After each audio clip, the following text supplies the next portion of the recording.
We all run out of ideas when we're soloing once in a while, but one place you can look for new material is to find some new arpeggios that you don't normally use over the chords. So in this lesson I'm going to go over 10 different arpeggios you can use over a major 7 chord.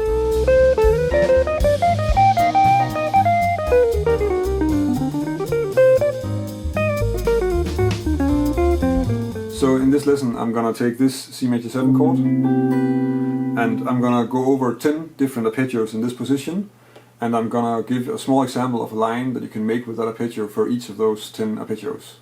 So the first example is of course just the C major 7 arpeggio itself. That would be this arpeggio. And if I use that in a line, that could be something like this.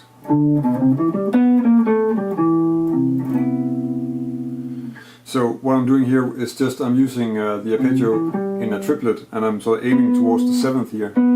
So I start with this encircling of the root, and then I play the arpeggio as a triplet, ending on the 7th, and then chromatically down to the 6th, and then just the 5th and the 3rd. The second example is of course the arpeggio from the 3rd of a chord, because that's probably the first place you want to look for a second arpeggio anyway. So you first take just the basic chord arpeggio, and then you start looking for an arpeggio that's also connected to the chord, and the one from the 3rd is probably the one you want to check out first. So the 3rd of C major is of course E minor, so that would be an E minor 7. And a line with this could be something like this. So this is really simple, because all I'm doing is I'm playing the E minor 7, and then I'm actually using the last part of the E minor 7 to encircle the root, so the C, and then I'm playing the arpeggio from that one there as well. And this way of sort of chaining 2 arpeggios together is something that I really like to do. The third example is the C major triad, because that's also of course a very important part of the chord. It's the basis of the chord, and you can do interesting things with that. If I play a C major triad in this position, then that could be this, or of course an octave higher. And a line with that could be this. So what I'm doing here is I'm playing the triad in sort of a sequence. So I'm using this octave and then playing this sequence. Then I'm going chromatically from the 6th down to the 5th, skipping up to the 9 and then landing on the 7. The fourth example is using the triad from the 3rd. So that would be the E minor triad, and that would be, for instance, this. And if I make a line with that, that sounds like this.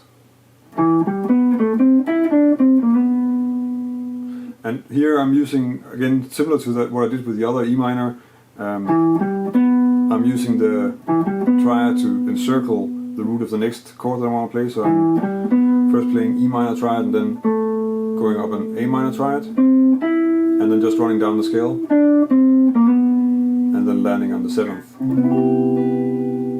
The fifth example is an A minor 7 arpeggio. So A minor 7 is of course, instead of moving a third up in the scale, so from C to E, we're going a third down, C to A, and obviously a big part of the A minor 7 arpeggio is a C major triad, so in that way it's really closely related to the chord. So this is our A minor 7, and a line with it could be something like this. So I'm just running up the arpeggio, skipping down to a D, and then encircling the 7th, like this. The sixth example is a C major 7 shell voicing, so that would be this. And a line with that would be this.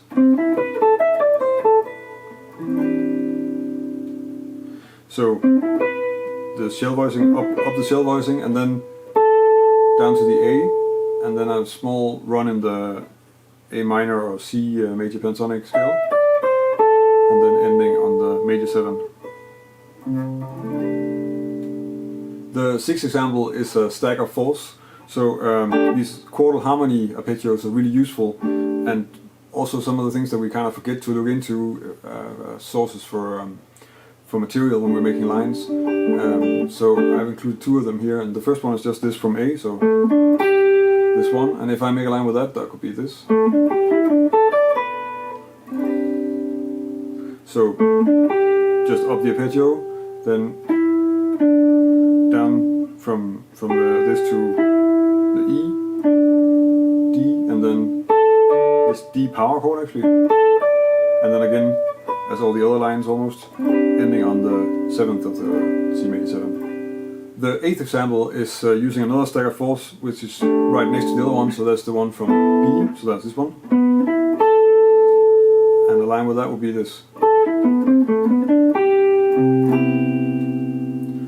So I'm just playing a descending version of that stagger fourth, going up to the C, and then I'm using this, so I have the C and the A, and then I'm encircling the B and using that as a part of a G major triad, so a first version G major triad. The next example is a C major 7 drop 2 voicing, so that would be this arpeggio. And an example with that could be... So the drop 2 voicings are often easier to use if you use them in the beginning of a line, mostly because the range is so big that you're sort of really, you're coming up so far that you want to make the rest of the line where you end up,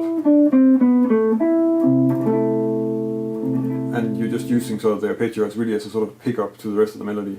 The last example is this Quintella arpeggio of staggered fifths from G, so G, D and A, and you'll probably see this more often played like this, which of course they're the same notes, and that's another option. You also know that from the Police and that kind of stuff. But in this case, just to keep it in position, I put it here. It's also a place where you want to check it out because it can be handy to have this in the position. If I make a line with this, it will be this.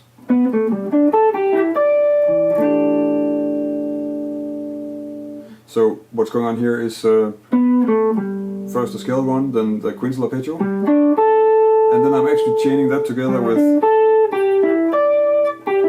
this E minor shell voicing, which is like G, E and D. That was 10 arpeggios that you can use over a C major 7. I hope that there were some of them that you didn't know or didn't think about that you can mess around with and get some new ideas and some new material that you can use in your playing. If there's an arpeggio or a structure that you use a lot when you're playing over C major 7 chords, or major 7 chords in general, then leave a comment. It's nice to hear what you guys use, of course, and maybe I'll learn something new, and also the other people reading the comments will maybe see something that they can use. So leave a comment if you have a good idea. If this is the first time you see one of my videos, then you can of course subscribe to my channel.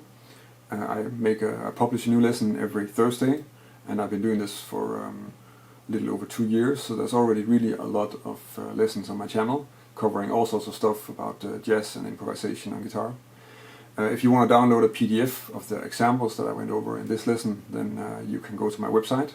There's a link in the description, and the article on my website that's accompanying this lesson also has a PDF download, so you can download the examples as a PDF if you want to study them away from the video or away from my blog. If you have any comments or suggestions for things I should do lessons on, or if I should do something differently, or any questions on the stuff I covered here, then leave a comment on the video. I try to get back to everybody, and you can of course also reach me through social media. I'm on Facebook and Twitter and Instagram, so you can reach me there if you have any ideas for topics or comments in general. That's about it for this week. Thank you for watching, and until next week.